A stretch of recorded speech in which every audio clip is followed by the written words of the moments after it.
गत 3 तारिख अर्थात गतकाली शुक्रवार दिन राज्य कैबिनेट बैठक एक अनुष्ठित होइथिला। सही बैठक रे 9टी प्रस्ताव को सरकार मोहर मारिछंती। सेथि मध्यरु मधुबाबू पेंशन योजना सामिल अछि।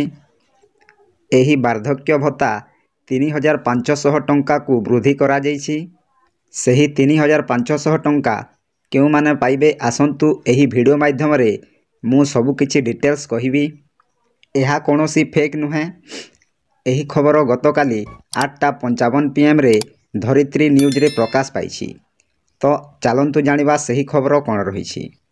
बाजिला मोहर बढ़िला भत्ता एणिकी 80 वर्षरु अधिक वयस्क एवं 80% रु अधिक भिन्नक्षम व्यक्ति को मासिक 3500 टंका भत्ता मिलिबो।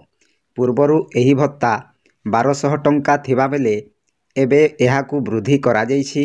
शुक्रवार अनुष्ठित राज्य कैबिनेट बैठक रे एहार प्रस्ताव को कैबिनेट मोहर बाजिछि। देखंतु आज्ञा अनेक दिन धरी अपेक्षा करिछंती एही वार्धक्य भत्ता को केउ माननकु मिलिबो ना एणिकी 80 वर्षरु जहाकु अधिक वयस्क हेउछि सेमानंकु मिलिबो एवं भिन्नक्षम व्यक्ति बा हैंडिकेप व्यक्ति मानंकु मिलिबो। हैंडिकेप व्यक्ति जेउ मानंकर 80% रु अधिक सर्टिफिकेट रे अछि सेमानंकु मिलिबो। पूर्वरु एही भत्ता 1200 टंका थिबा बेले एबे एहाकु 3500 टंका को वृद्धि करा जाइछि। तो देखंतु आज्ञा बीजेपी सरकार आगरु कहिथिले जे समस्तंकु एही वार्धक्य भत्ता मिलिबो। ताहा आजि पर्यंत कार्यकारी होई नाहंती। तेणु सरकारंकु मोर एतिकी निवेदन समस्तंकु एही 3000 बा 3500 टंका को वृद्धि करंतु। जेउ माने एही वीडियो देखुछंती सेमाने समस्तंकु शेयर करि दियंतु। एही वीडियोटी समस्ते जानि जिवे एवं जेउ कथाटा मु सरकारंकु अनुमति करूछि समस्ते अनुमति करंतु जे एही 3000 बा 3500 टंका को वृद्धि करंतु। ठीक कहूछि ना भूल कहूछि आपण माने कमेंट साहाय्य रे कमेंट करंतु एवं केउ डिस्ट्रिक्ट रु देखुछंती समस्ते कमेंट करंतु। तापरे कहि रखुछु जे राज्य कैबिनेट बैठक रे 9 प्रस्ताव रे मोहर बाजिछि। मुख्यमंत्री कृषि उद्योग योजना को 5 वर्ष पई अनुमोदन मिलिछि। सुभद्रा योजना को नै कैबिनेट रे बड़ निष्पत्ति निया जाइछि। मार्च 31 सुधा आवेदन करिथिले 2 किस्ती मिलिबो।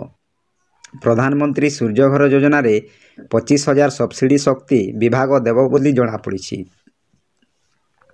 देखंतु आज्ञा 9टी प्रस्ताव मोहर मारिछंती। सही 9टी प्रस्ताव कोन कोन रहिछि मु अन्य एक वीडियो नै आसीबी। तेणु मो चैनल को सब्सक्राइब करि रखंतु एवं बेल आइकन को दबाई दियंतु। तो देखंतु आज्ञा राज्य कैबिनेट बैठक रे 9 प्रस्ताव रे मोहर बाजिछि। मुख्यमंत्री कृषि उद्योग योजना को 5 वर्ष पई अनुमोदन मिलिछि एवं सुभद्रा योजना को नै कैबिनेट रे बड़ निष्पत्ति निया जाइछि। मार्च 31 सुधा आवेदन करिथिले 2 किस्ती मिलिबो बा 5,000 10,000 टंका आपण माननकु मिलिबो एवं सूर्यघर योजना रे 25,000 सब्सिडी शक्ति विभाग देव बोली जणा पड़िछि। तो एहा धरित्री न्यूज रे प्रकाश पाइछि। आपण माने मध्य देखि पारिबे एवं जानि पारिबे। तो एहा थिला आजिर छोटिया अपडेट। आपण माननकु केमिथि लागिला निश्चय कमेंट माध्यम रे जणाइबे। वीडियो को गोटे लाइक करिवे, सब्सक्राइब करिवे एवं समस्तंकु शेयर करिवे। तो वीडियो को एठी एंड करूछि। जय जगन्नाथ।